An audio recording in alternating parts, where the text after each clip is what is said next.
स्वागत है आपका आज के एक नए सेशन में। आज आप देख रहे होंगे, बिल्कुल सही नोटिस कर रहे होंगे आप।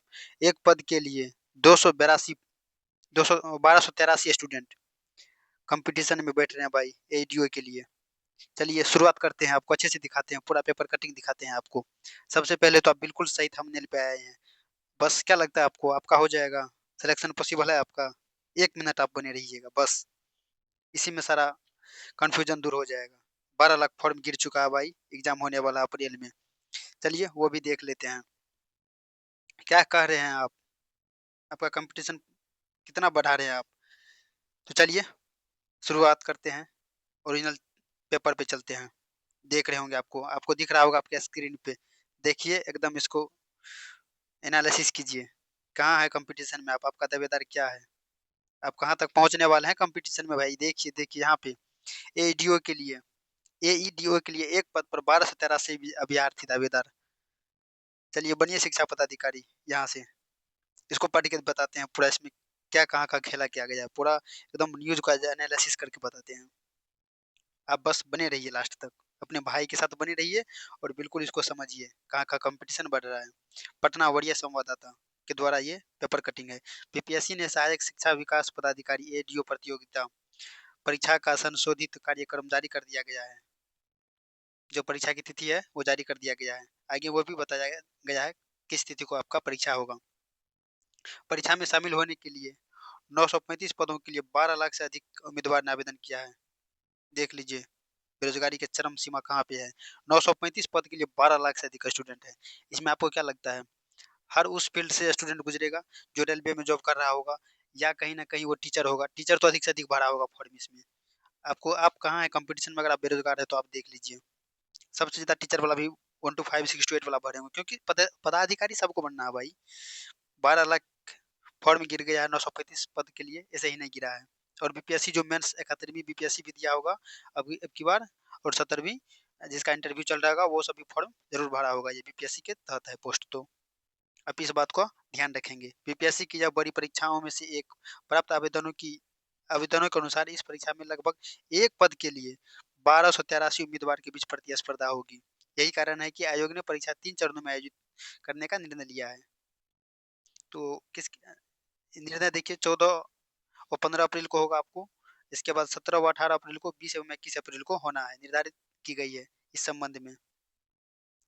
आप देख रहे हैं कितना कंपटीशन है, 3 दिन में लिया जाएगा। और देख लीजिए, बिहार लोक सेवा आयोग ने सभी जिलाधिकारियों को पत्र भेज दिया है। आवश्यक व्यवस्थाएं सुनिश्चित करने का निर्देश दिया गया है। आयोग ने यह भी स्पष्ट किया है कि परीक्षा केंद्रों का चयन पहले से उपलब्ध कराए गए विकल्पों के आधार पर किया जाएगा। पहले से जिसका परीक्षा केंद्र जहाँ था वहीं करवाया जाएगा। हो सकता है कि भाई कुछ धांधली हो जाए, सेटिंग हो जाए, हमको ये चीज़ का पता नहीं है। किसका किस शहर में देगा ये भी पता नहीं है, लेकिन हो सकता है अच्छे अच्छे पदाधिकारी को पता हो उसको कहाँ सेंटर देना है, क्या देना है, तो अपने कैंडिडेट को, हो सकता है भाई, मे बी, ऐसा कन्फर्म नहीं कह सकते हैं, धांधली हो जाएगा। आयोग ने जिला प्रशासन से बेहतर परीक्षा केंद्रों का चयन लिखा है, सिर्फ बस लिखा ही है, पता नहीं क्या होने वाला है आगे।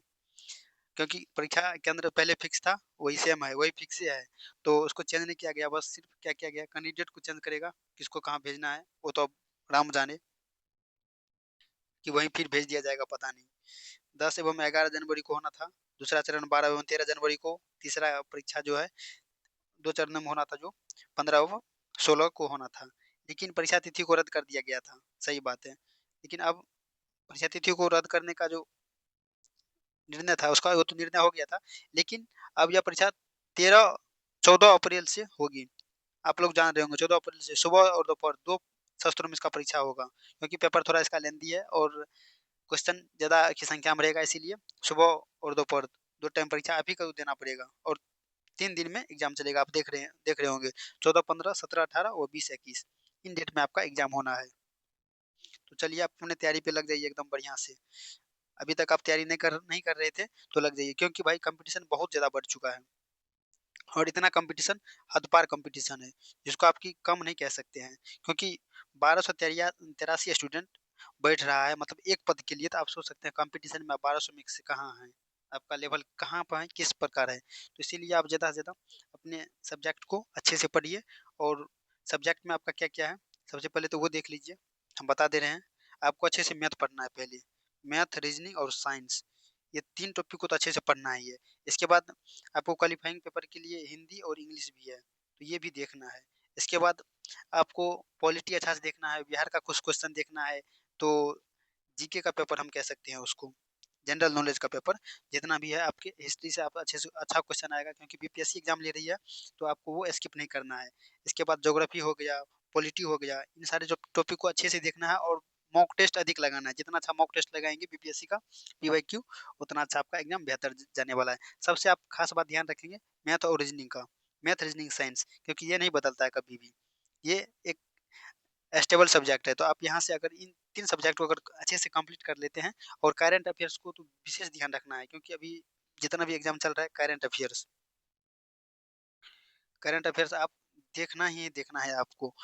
जहाँ से भी देखें, चाहे आप कुमार गौरव सर से देखो, एक्स वाई जेड जितने भी सर से देखना है आपको करंट अफेयर्स, कम से कम जनवरी 2025 से लेके दिसंबर 2025 तक का देख लेना है। उसके बाद हो सकता है तो मार्च तक आप कम से कम देख के जाएँगे। मार्च तो छोड़ भी देंगे तो कोई बात नहीं, जनवरी, फरवरी तक लेटेस्ट आपको देख के जाना चाहिए।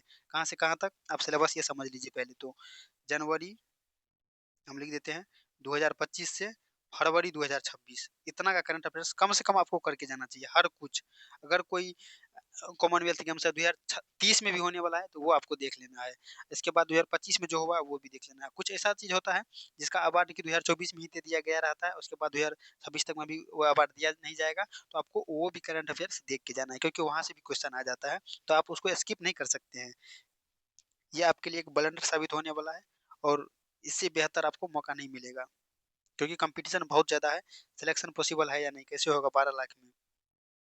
एक सीट पे 1283 स्टूडेंट है, तो 12 लाख फॉर्म गिर चुका है भाई। ये एक अनुमानित डाटा है, कन्फर्म नहीं कह सकते हैं 12 लाख ही होगा, हो सकता है कुछ ज़्यादा हो कुछ कम हो, तो 1-2 हज़ार कम होगा, लेकिन 12 लाख डाटा ले लिया गया है वहाँ पे।